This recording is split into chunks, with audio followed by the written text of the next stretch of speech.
Hello, everybody, and welcome back to Lucy's Science Library. I had a friend of mine from work say that he liked it when I got weird with the intro, so that one was for you, Dougie.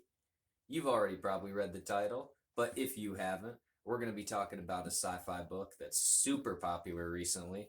It's been making the rounds across book reviews and other YouTubers, and that's, of course, Children of Time by Adrian Tchaikovsky.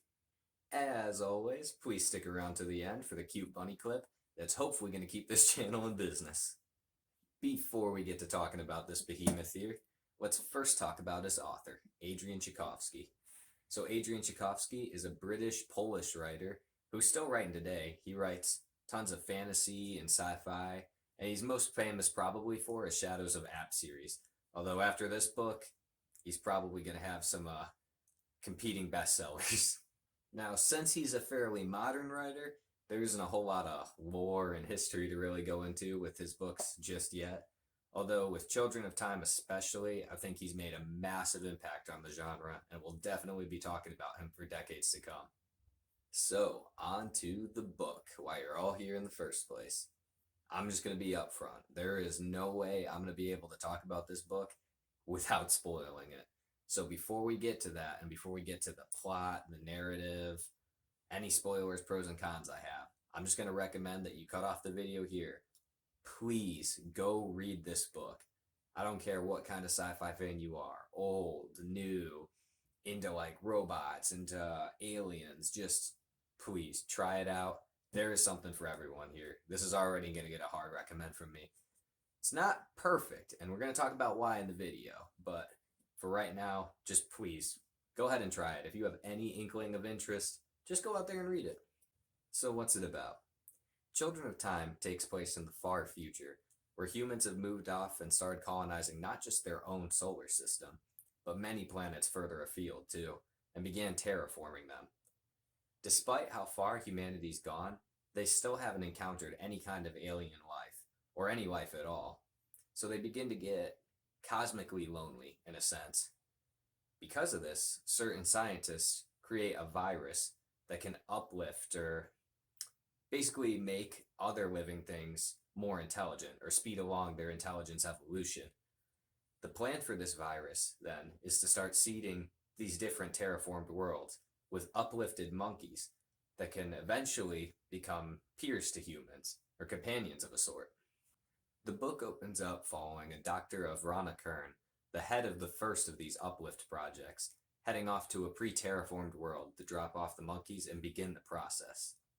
Unfortunately for Avrana Kern, the rest of the human race isn't so sure about these terraforming projects, and a huge war breaks out not only back on Earth, but also on her own ship, between fundamentalists who believe that the scientists in these projects are playing God, and the scientists themselves who are trying to seed these worlds. The conflict gets so bad, so quickly, that not only is old Earth's empire destroyed, but Avrana Kern's own ship and crew ends up fighting each other, which eventually leads to Kern being ejected out into a pod, which orbits the planet that they're near, as well as her monkeys being completely destroyed.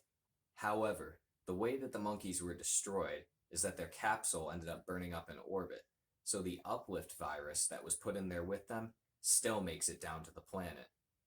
Once on the planet, the uplift virus starts affecting a number of already quasi-intelligent species, but not the ones the humans intended, the most important of which, and the focus of the story, being a type of spider known as a portid.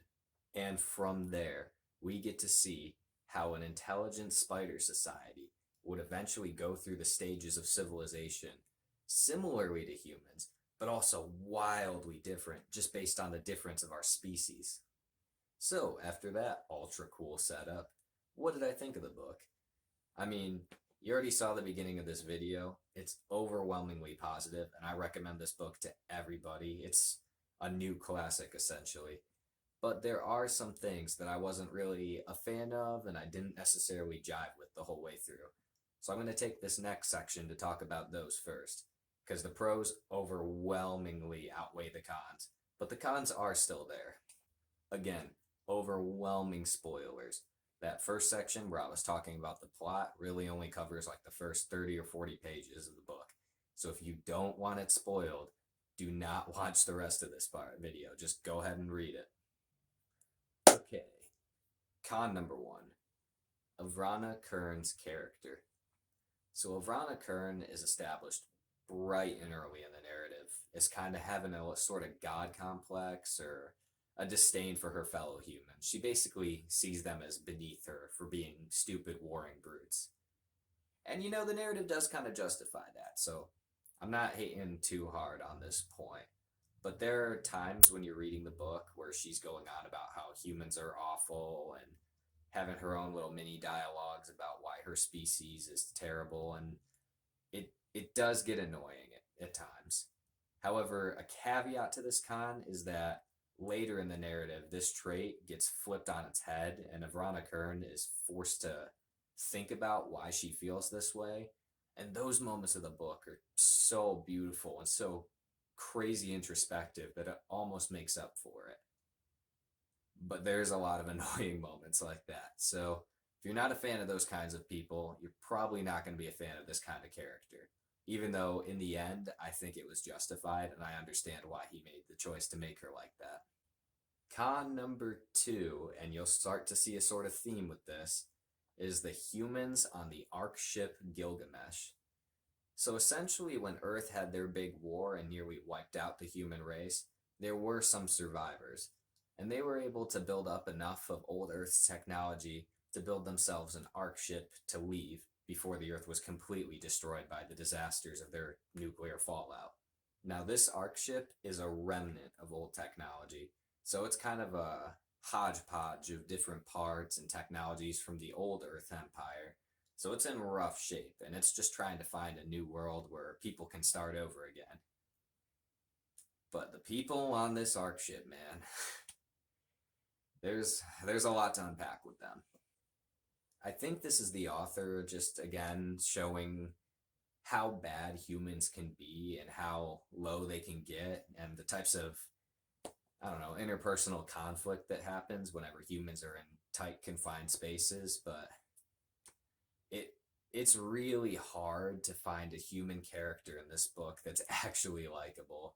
Like, even the ones that you're supposed to be rooting for have traits that are just really annoying. Like the main, essentially, they call him a classicist, but his main thing is that he reverse engineers old Earth Empire technology. And he's kind of a de facto good guy. He's like the main character as far as the humans go. But there are so many times where he's essentially just a coward, or he's scared, or he runs away from his problems, and it becomes really irritating the longer it goes. It's understandable in the beginning, and it's understandable when the stakes are high, but man, it just gets annoying reading about these characters that just kind of worry and whine about their problems as opposed to go and solve them. And so he'll definitely hit those beats where he'll just allow everybody else to fight his battles for him or solve his problems for him. Even when he is solving problems, he kind of comes off that way. I don't really, maybe that's just a me thing, but it's a pet peeve of mine. Pretty much all the human characters on this Ark ship have these kinds of huge glaring character deficiencies. And I get why, and it really does counterpoint why humans are so self-destructive in this universe and why they cause their own problems. Just as I guess as a person, I wouldn't like these types of people.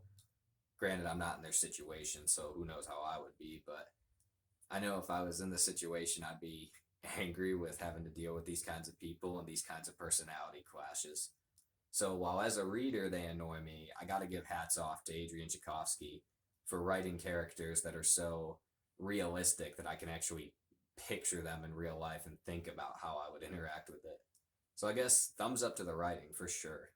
So with that last con out of the way, and that kind of turned into a pro at the end anyways, let's talk about all the awesome stuff in this book, because there is a lot to go over, so I'm going to be trying to hit major bullet points.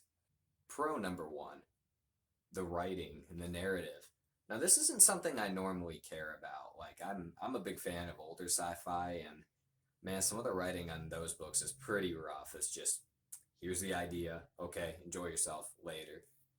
But the narrative in this was really good. Like it has a nice flow to it where for a little bit of the book you're with the spider society, watching them evolve, watching them change, watching the world around them change. And then for the other parts, you're following the humans and then their desperate situation and the choices that they have to make. I don't know. I really like that kind of flow and I really like that kind of writing. And as mentioned before, Adrian Tchaikovsky is a great writer. Not only can he write characters that I actually had feelings towards, but he writes tension really well. The final third of this book literally had me almost being late to work a few times just to see if what would happen page by page. Pro number two, and the reason that I love this book so much is just how well realized the Spider Society really is. If this book was literally only about the spiders progressing through civilization and there were no human elements or space elements at all, I would still love this book. Every detail down to the like micro things that you wouldn't think would matter is just so beautifully captured and it's just so beautifully extrapolated on. Like Adrian Tchaikovsky actually thought what would happen if this species went through civilization. And it's not a perfect mirror of human civilization. It's it's spider specific. It really follows how their species would probably act. For example, ported technology advances in a really weird kind of way compared to human technology. Instead of massive cities made of stone and metal, they build these elaborate webs and in between trees and basically combine series of these webs to make nests. And it's these really large nests and the way the webs are basically set up between them that help a lot with communication between the porteds.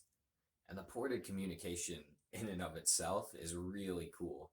See, spiders aren't like humans where they, hear vocalizations and respond to them and assign them meaning. Instead, their communication is based primarily on movement and posturing.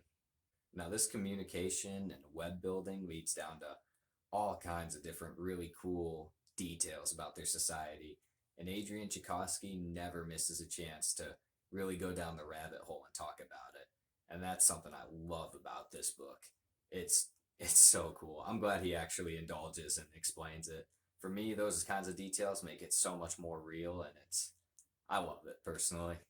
Another thing I love about the spider society is that because female ported spiders are more dominant in nature, it's the female ported spiders that eventually become more dominant in their society. And there's kind of the reverse of the human struggle, where instead of women fighting men for, equality, it's the male spiders trying to rise up to the female spiders for that same kind of equality and position. And it's a nice little turn. It's a cool to see him taking natural biology and using it in a way that reflects ourselves in a different lens. The last two parts I really like, but I'm not going to get into it because this video is already getting long enough on its own. You're going to have to read it on your own. Ant computing and spiders in space. It is as cool as it just sounded, and it is as detailed as everything else I just talked about. It's seriously great. So, what are my final thoughts on this book? You already watched the video, you know. What few cons I have about this book get turned into positives the longer you go. This is one of those ones where the first 10 pages or so, you're going to be on the fence about it, and then it just gets exponentially better and better and better until by the end of this book, I was really considering it amongst probably my top 10 favorite books I've ever read, point blank, much less just in the sci-fi genre. So it's that good to me. If you think you have any interest in any of the things I just talked about before, even if you watch the video with the massive spoilers, there's still stuff to be gained from this book. Like, I can talk to you all day about the plot and the cool little nuances of the Spider Society and the mechanics of the cryo sleep and the time scales they're on, but it doesn't do the book justice. Reading Adrian Tchaikovsky's writing and reading the way this book flows, like kind of like a living history book, is an experience unto itself. And I highly recommend everybody at least try it out. once you make it past those first couple chapters, hopefully you'll see what I mean. As always, thank you guys for sticking around to the end. You already know a cute bunny clip's following this. So please just like, share, subscribe, and thanks again for watching. Check this book out. I promise it's going to be worth it. Alright, see you in the next video. She found a new spot to sleep. Boom. You just gonna keep chilling there?